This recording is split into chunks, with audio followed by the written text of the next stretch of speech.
Fizemos uma vigília aqui, um feriado, vamos acabar às 6h05 da manhã.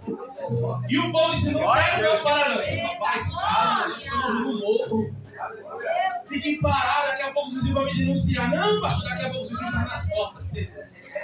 Eu digo, vão bater no pastor. Amém, igreja? Amém, povo de Deus? Amém! Mata Jesus Cristo.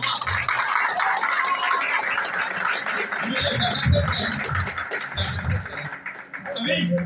Vou pedir um pouquinho para se afastar um pouquinho desse aparelho. O grupo Barão de Guerra vai estar apresentando uma peça. Peço a toda a igreja a máxima atenção. Igreja, eu prometo a vocês, se o nosso bom Deus permitir, daqui a 2 anos estaremos num templo maior.